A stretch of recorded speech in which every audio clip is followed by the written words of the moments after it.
भगवते वासुदेवाय।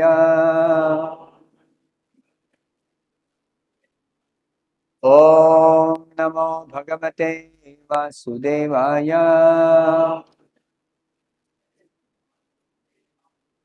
ओम नमो भगवते वासुदेवाय।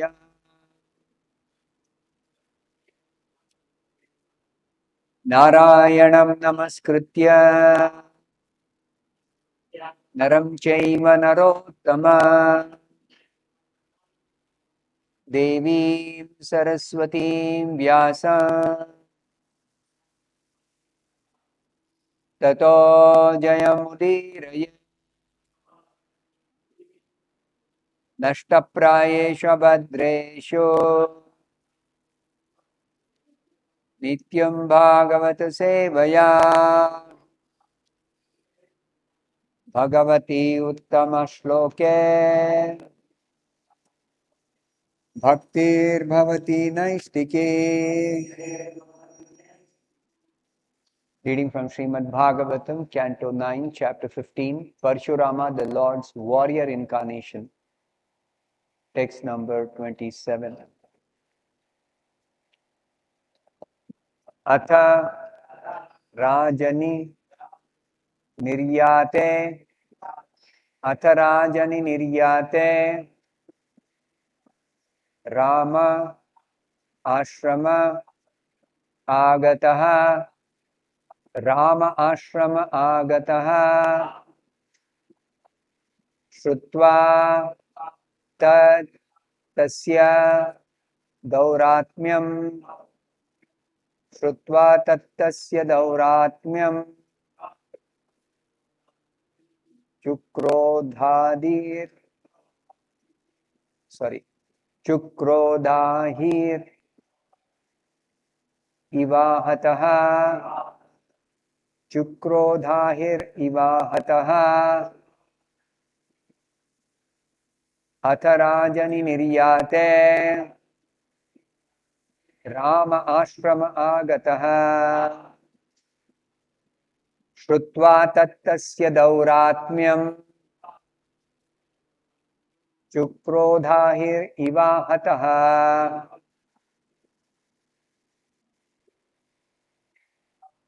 Atharajani Niryate, Rama Ashrama Agataha, Shrutva Tattasya Dauratmyam, Chukrodahir Ivahataha, Atharajani Niryate, Rama Ashrama Agataha, Shrutva Tattasya Dauratmyam, Chukrodahir Ivahataha, Atharajani Niryate, Rama Ashrama Agataha, Tasya Dauratmyam, Chukrodahirivahataha. Atha, thereafter, Rajani, when the king, Niryate, had gone away, Ramaha, Parshurama, the youngest son of Jamadagni, Ashrame, in the cottage, Agataha, returned, Shrutva, when he heard, that Tasya of Kartyavirya Dauratmyam, nefarious act, Chukrodha, became extremely angry, Ahihi, a snake, Iva, like, Ahataha, trampled or injured. Translation by His Divine Grace A.C. Bhaktivedanta Swami Prabhupada.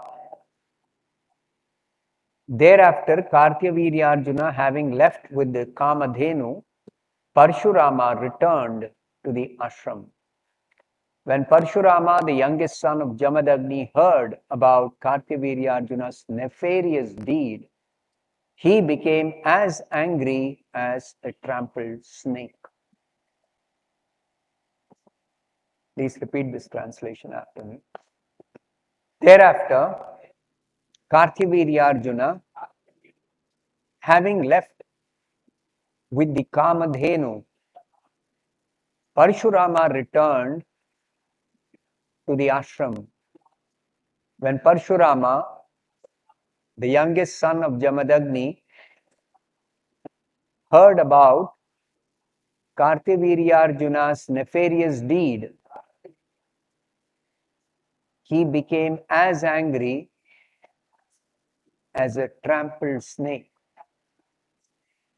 I shall read the next few verses by myself.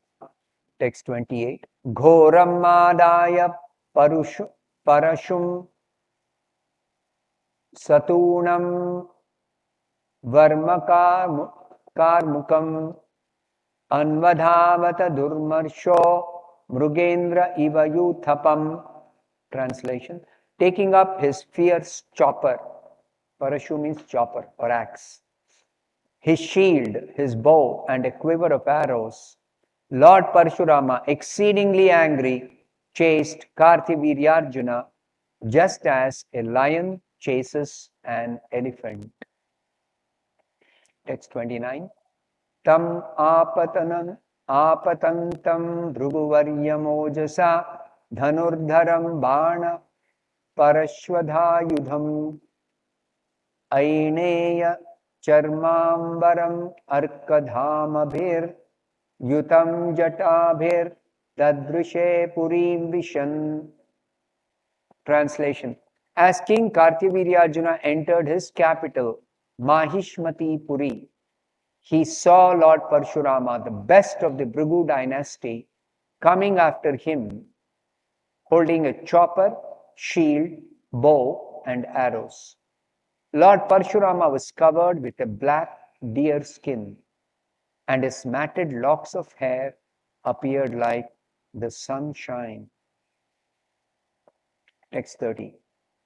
Achodayad hasti rathashvapattibhir gadasi banarti shatagni shaktibhihi akshauhini sapta dashati bhishanaha tarama eko bhagavan asudayat.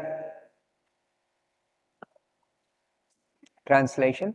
Upon seeing Parshurama, Kartavirya Arjuna immediately feared him and sent many elephants, chariots, horses, and infantry soldiers equipped with clubs, swords, arrows, prishtis, shatagnis, shaktis, and many similar weapons to fight against him.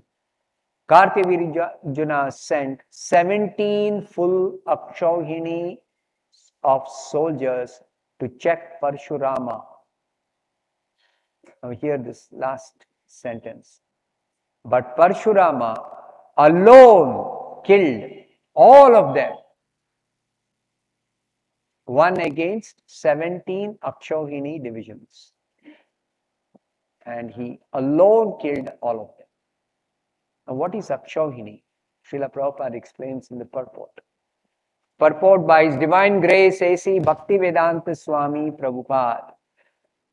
The word Akshauhini refers to a military phalanx consisting of 21,870 chariots and elephants, equal number of elephants, 1,09,350 infantry soldiers, and 65,610 horses.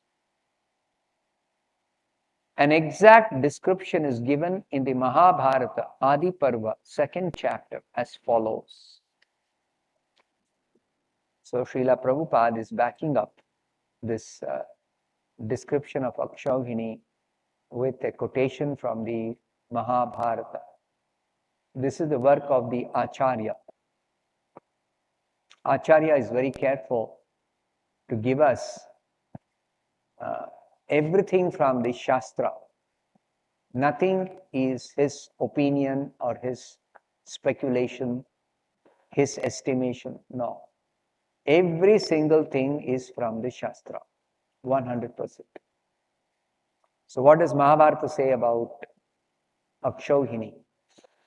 Eko ratho gajaschaikaha nara pancha padatayah trayascha turagastadnyaihi pattir ityabhidhiyate pattim tu trigunam etam viduhu sena mukham budhaha त्रीणि सेना मुखानि एको गुल्म इति अभिधीयते त्रयो गुल्मा गणो नाम वाहिनी तु गणास्त्रयः श्रुतास्तिस्रस्तु वाहिन्यः पृतनेति विचक्षणैः चामूस्तु पृतनास्तिस्रः चम्बस्तिस्रस्तु अनीकिनी अनीकिनीं दशगुणां आहुर अक्षौहिणीं उधाः औक्षौहिण्यस्तु संख्यात रथानां द्विजसत्तमाः संख्यागणित तत्त्वज्ञैः सहस्राणि एकविंशति शतानि उपरि चाष्टौ च भूयस्तथा च सप्ततिः गजानां तु परिमाणं तावद् एवात्र निर्दिशेत् ज्ञेयं शतसहस्रं तु सहस्राणि तथा नव नराणाम् अधि पञ्चाशत् शतानि त्रीणि चानघाः पंचषष्टि सहस्राणि तथाश्वानां शतानि च दशोत्तराणि षट्चाहुः यथावद् अभिसंख्यया एताम् अक्षौहिणीं प्राहुः संख्या तत्त्वविदो जनाः. One chariot, one elephant, 5 infantry soldiers and 3 horses are called a patti. This is the lowest division of a collection of 4 kinds of warriors.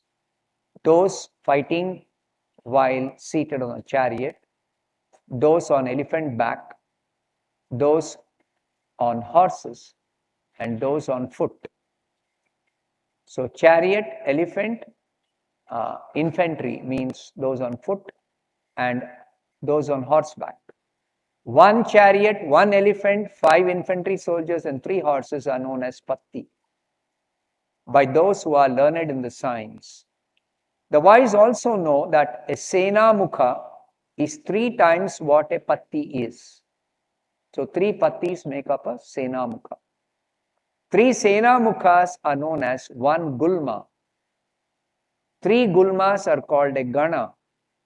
3 ganas are called a vahini. 3 vahinis have been referred to by the learned as a pritana. 3 pritanas equal 1 chamu. 3 chamus equal 1 anikini. The wise refer to 10 anikinis as 1 akshauhini. The chariots of an akshauhini have been calculated as 21,870 by those who know the science of such calculations. O best of the twice born, and the number of elephants is the same. The number of infantry soldiers is 1,09,350 and the number of horses is 65,610. This is called an akshauhini. So 17 akshauhini divisions of soldiers versus 1 single Parshurama, and Parshurama killed all of them. I'll read the next verse also, text 31. Yato yato asau praharat parashwadho Mano Anilaujaha Parachakra Sudanaha Tatas Tatas Chinna Bhujoru Kandhara Nipetur Urvyam Hatasuta Vahanaha. The meaning of this verse is, Lord Parshurama, being expert in killing the military strength of the enemy, worked with the speed of the mind and the wind, slicing his enemies with his chopper, parashu.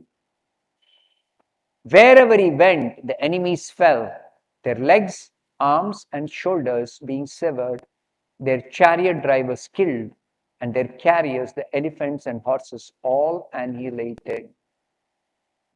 Not only he killed the warriors, he even killed the carriers, the elephants and horses, and even the chariot drivers. So, purport by Srila Prabhupada. Prabhupada explains very interestingly, why is it said he worked with the speed of the mind and the wind? So, in the purport, Srila Prabhupada says, in the beginning, when the army of the enemy was full of fighting soldiers, elephants, and horses, Lord Parshurama proceeded into their midst at the speed of mind to kill them. When somewhat tired, he slowed down to the speed of the wind and continued to kill the enemies vigorously. The speed of mind is greater than the speed of the wind. Thus ends the wonderful Bhaktivedanta purport. Om Ajnanatimmirandhasya Jnananjanashalakaya Chakshurunmilitam Yena Tasmai Shri Gurave Namaha. Nama Om Vishnupadaya Krishna Presthaya Bhutale Srimate Bhaktivedanta Swamin Niti Namine. Namaste Saraswate Deve Gauravani Pracharine Nirvishesha Shunyavadi Paschatya Deshatarine. Jaya Shri Krishna Chaitanya Prabhu Nityananda Shri Advaita Gadadhara Shri Vasadi Gaura Bhakta Vrinda. Hare Krishna Krishna Krishna Hare Hare, Hare Rama Rama Rama Hare Hare. So after hearing or reading these wonderful purports, I have a request to all of you. Kindly stop reading scriptural writings of those who are not presenting it in parampara system. Only you should read those descriptions of the original scriptures explained according to parampara system. Everything else is actually to be discarded. Because you see the exact descriptions that are given in the Shastras. 17 Akshohini divisions, when it is said, Prabhupada is explaining how this Akshohini number is arrived at with details. If simply he were to write 21,870 chariots, okay, what is the basis? Why 21,870? How did this number come? So there is a basis for that calculation. You can do the arithmetic. The exact basis is given here. So this also proves that Shastra is not mythology. It is not mythology. It is not some imaginary, fictitious story. It is actual fact. And when it says Kartavirya Arjuna being afraid of Parshurama, he sent 17 Akshohini divisions of warriors to fight against one Parshurama. That means Kartavirya Arjuna rightly estimated the power of Parshurama's strength. So incarnation, you can understand what does an incarnation mean. Incarnation. So simply some bogus person, he produces a mash and then people accept him as incarnation. This is ridiculous. Never you should accept such people as incarnation. Provided you read and hear the authentic Shastra. What is the power that is displayed by an incarnation?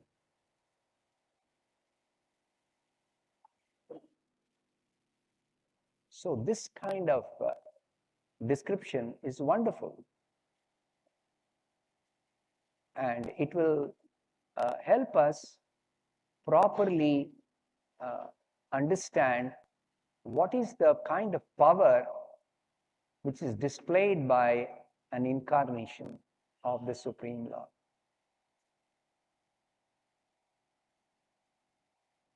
Now, the description here is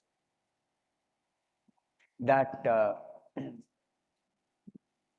to give you the background, the previous few verses, that this Kartavirya Arjuna, a very powerful king, he was just wandering in the forest. He had gone hunting and he had no business to enter the ashram of the sage Jamadagni. If a king goes to a saintly person, if it is for the purpose of seeking blessings, it's okay. That is very good. That's very nice. But this fellow did not go there for seeking any blessings or any kind of, just out of arrogance, out of his pride. I am the king of this entire province, or whatever state. Let me see who is there in this ashram. Out of arrogance, he went inside the ashram. And then that happened to be the ashram of this great sage Jamadagni, Parshurama's father. So Jamadagni received him according to etiquette. Atithi means somebody who comes as a guest without prior appointment, without invitation. Atithi. So he received him very nicely. And because Jamadagni had one Kamadhenu, Kamadhenu is a special kind of cow which not only gives nice milk but also gives whatever else the protector of such a cow may desire. So because he had this Kamadhenu, he immediately arranged a nice reception. The description is given. What kind of reception was given to this king?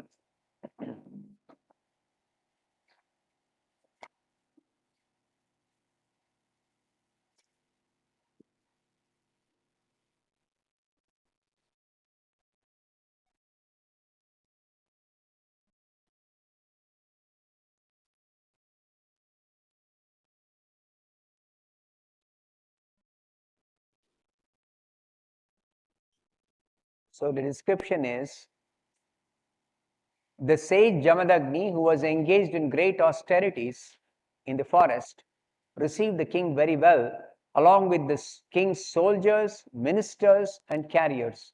He supplied all the necessities to worship these guests, for he possessed a Kamadhenu cow that was able to supply everything. Living in the forest, it is very difficult to get so many paraphernalia for worshipping. a respectable personality. But because he had this Kamadhenu cow, he could get all the necessities, and very easily he was able to arrange elaborate worship of all the guests according to the etiquette for receiving such a personality. So Srila Prabhupada says, when we speak of a king, we understand that he's accompanied by many followers. Jamadagni was able to receive all the king's followers properly and feed them sumptuously with food prepared in ghee. This was, the king was astonished at how opulent Jamadagni was because of possessing only one cow. And therefore, he became envious of the great sage.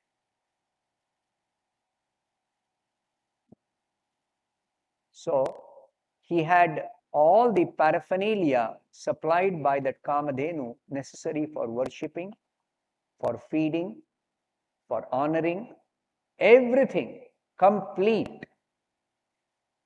And not only the king's ministers, the king's carriers, the king's soldiers, everyone was sumptuously fed and properly honored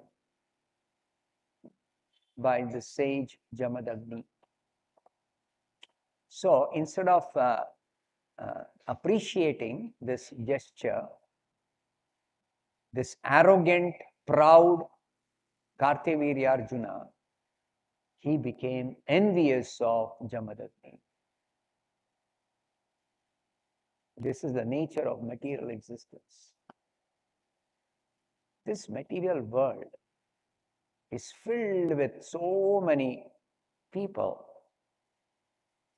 But one characteristic of this material world is, in general, people are always envious of others who have something more than them or who have something which they do not have. Envy is a very, very specific term. Sometimes envy is used in place of jealousy, but it is different than jealousy. Envy means I become envious of, let's say, another person because that person has something which I do not have, or that person has more of something which I have. So obviously in this material world, everybody possesses some wealth, but different people possess different amount of wealth. So you can find one person, he has more than me, and somebody else has more than him, and somebody else has more than even the third person. Like this, you go on searching who has the maximum amount of wealth.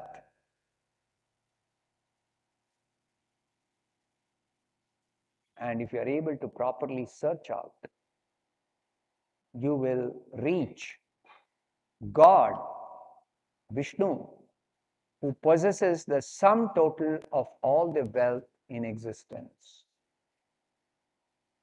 and more. Vishnu's wealth or God's wealth is not just more than anybody else's wealth. Please note this very carefully. Of course, he has more wealth than everyone else, but he has unlimited wealth. Unlimited wealth. Everyone else, how much ever wealth they may have, their wealth is limited. Limited means it can be counted. Therefore, the scriptures describe the degree of wealth possessed by different persons in this world. There's a description in the scriptures. Which Devata possesses how much of wealth, how much of power.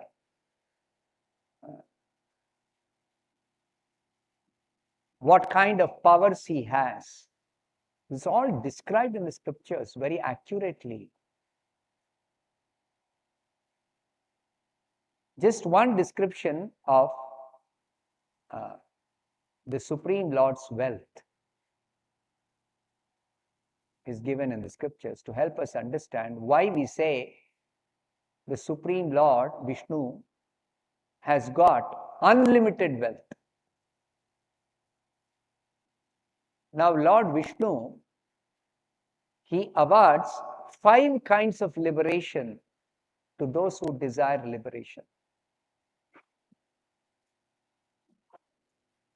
One of the kinds of liberation is called Sarshti Mukti. Sarshti Mukti means the tapasvi or the pious person or the transcendentalist who is awarded this kind of liberation, he is awarded equal wealth as much as the Lord possesses.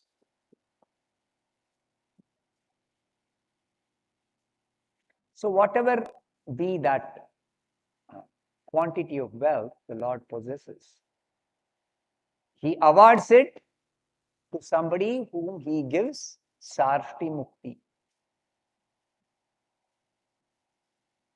So generally, in this world we have experience, if a person gives away all his wealth to somebody else, then he becomes a pauper. His wealth is finished, over. So is it the same with Lord Vishnu? No. As soon as Vishnu gives all his wealth, immediately he gets wealth through his internal potency equal to the sum total of the wealth of everyone else. Actually, Vishnu's wealth is never static. It is ever increasing. Ever increasing. His wealth, his strength, his power, his beauty, his knowledge, his possessions, everything, all his qualities are ever increasing. And they keep increasing without limit. Without limit. In this material world also sometimes we hear some businessman, he expands his business and keeps on increasing his acquisitions or his wealth or his possessions. He keeps on increasing. But how long can he keep on increasing? As long as at the most, as long as he lives in that particular body. When the body is finished, then he cannot anymore, even though he is the spirit soul, the person is eternal, the body is temporary, the body will be annihilated, the person continues to live. But he cannot claim anything of his wealth. Nothing he can claim. He truly becomes a pauper in that sense. You see, when death comes, everything is finished. Mrityu sarva haraschaham. Krishna describes this in the Bhagavad Gita. I come as death and take away everything that you possess, everything material that you possess. So material wealth, even though somebody may keep on expanding and increasing, they have to leave behind everything and go away when death comes. So in the spiritual world, there is no death. Neither the Supreme Lord nor his pure devotees ever die. But even though the pure devotees possess wealth, which they would have got comparable to the wealth possessed by the Lord when they were awarded, but their wealth does not increase, the Lord's wealth keeps on increasing. So this difference always exists between God and everyone else. God's power, God's wealth, God's strength,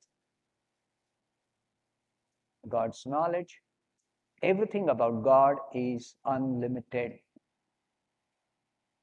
That's why one word describes God best: Ananta. Endless, unending, unlimited, Ananta. So that word is applicable only for the Supreme Lord and nobody else. So when the Lord comes as an incarnation, he displays an insignificant portion of his wealth or strength or power. So when we hear that Parshurama, he killed all the 17 Akshohini divisions of warriors, we should not be astonished or we should not doubt this, because that is not the limit of his power or strength or ability. Why? Because we will read further descriptions that after this fight against Kartavirya Arjuna, Parshurama saw that not only this Kartavirya Arjuna, but all the Kshatriyas at that time ruling different parts of the earth, they were very, very proud of their strength or their skills or their power. So simply to cut down their pride, he decided to kill all of them. And what did he do? Just with one chopper to actually attack Kartavirya Arjuna, he came with a chopper, a shield, bow and arrows. But when he went on his world tour, it was not a tour, it was actually a military expedition. So he went alone with just one chopper and simply went on cutting off the heads of these Kshatriyas, these kings. And so that nobody escapes, he went round the earth 21 times.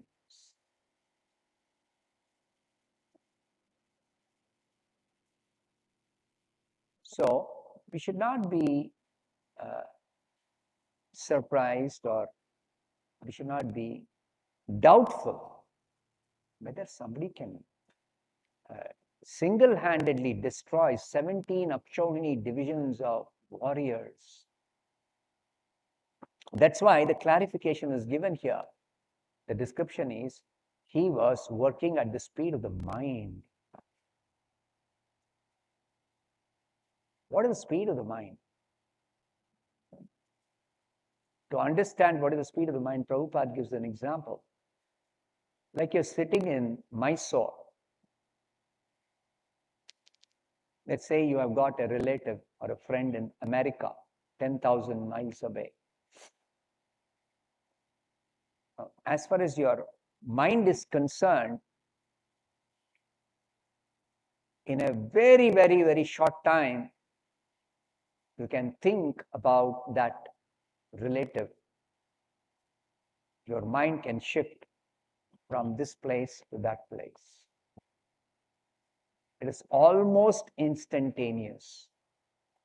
That's the speed of the mind. So at that speed he was working while destroying all the warriors. So very, very soon, this 17 Akshauhini divisions of army was completely destroyed by Parshurama. And the description is, because he appeared like a human being, apparently he became tired. Actually, for the Lord or his incarnation, there's no question of fatigue or tiredness. But performing his Leela, this is called Leela, pastime. So he apparently became tired. So after he became tired, did he go to take rest? No. He just reduced the speed to the speed of the wind. And still, he was killing all those enemy soldiers till they were completely destroyed. Completely destroyed. 17 Akshauhini divisions of soldiers, one single Parshurama, he killed all of them. So, if we carefully study the scriptures, we can understand that no one's power or ability can compare with God's power. That's why eko bahunam yo vidadhati kaman nityo nityanam chetanas chetananam. Even though God has similar qualities like us, he is eternal, we are also eternal. He is conscious being, we are also conscious beings.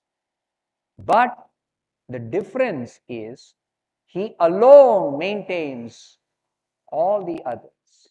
Eko bahunam yo vidadhati kama. He is the only maintainer of everyone else. And we are all dependent. He is the only independent personality. Only independent personality. So this description of God is clearly given in the scriptures. Parashara Muni, he has given a definition. Aishwaryasya samagrasya viryasya yashasa shriyaha jnana vairagya yoshchaiva shannam bhaga itingana. The word Bhagavan, the term Bhagavan means God, one who possesses 6 kinds of opulences, sum total of these 6 kinds of opulences he possesses in fullness. Therefore, God is called Bhagavan. Krishna or Vishnu or Narayana is called Bhagavan. Aishwaryasya samagrasya, the sum total of all wealth. Viryasya, strength. Yashasa shriyaha. Yasha means fame. Shriya means beauty. Jnana vairagya, knowledge and renunciation. These 6 opulences he possesses in fullness, sum total of all wealth, strength, knowledge, etc. Therefore, he is called Bhagavan. So, this definition is very important. Then we will not mistake some person of this world to be Bhagavan. And there are different, definite characteristics to identify Bhagavan. Some of the characteristics are described in different places in the scriptures. So Parshurama, the Lord's warrior incarnation, because he displayed that military power, Therefore, warrior incarnation. The qualification was given. Warrior incarnation. And Parashurama, Parashu means chopper. With that chopper he had, he killed all these miscreant Kshatriyas. 21 times he went around the world and killed them. So that Parashu. Because there are 3 Rama incarnations in the Dashavatara Stotra. Parashurama, and then Kodandarama, Ramachandra, the son of Dasharatha, Dasharathi Rama. He had one bow, the celebrated bow he always carried. And with that bow, if he shoots an arrow, it is guaranteed to kill the target. So Kodandarama and Halayudharama. Balarama is also called Halayudharama. He had a plow as his weapon. He had a plow as his weapon. Haladhara, Halayudha. So, using the plow, he performed some pastimes. He wanted to separate Hastinapura city from the rest of the earth and completely cast it into the river Ganga or river Yamuna. Of course, he didn't do it because the puffed up, proud Kauravas, they surrendered to him. And he did not punish them. They became very proud, so he wanted to punish them. So he attempted just to separate that Hastinapura city itself with all the inhabitants. He wanted to put them into the river Yamuna near Hastinapura. But they came to their senses and surrendered to him, and he did not punish them. So like this, the Supreme Lord, he comes with specific characteristics. So Balaram used to carry his plow. Parshurama carried his chopper. And Ramachandra carried his bow and arrows. Kodandarama. So Parshurama, Kodandarama, Halayudharama. 3 Ramas characterized by specific weapon which they carry. And those weapons they use to display a fragment of their actual power, a tiny fragment. Because any amount of power they display is very, very insignificant compared to the unlimited power they possess. So that is the power of God that we should carefully understand and not mistake any so-called powerful person of this world to be God. I'll stop here. Grantaraj Srimad Bhagavatam ki jai. Srila Prabhupada ki jai. Some announcements. We'll be celebrating Gita Jayanti on 3rd December, Saturday.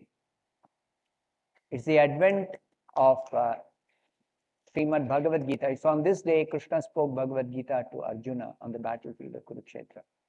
Margashira Masa, Shukla Paksha, Ekadashi, 3rd of December.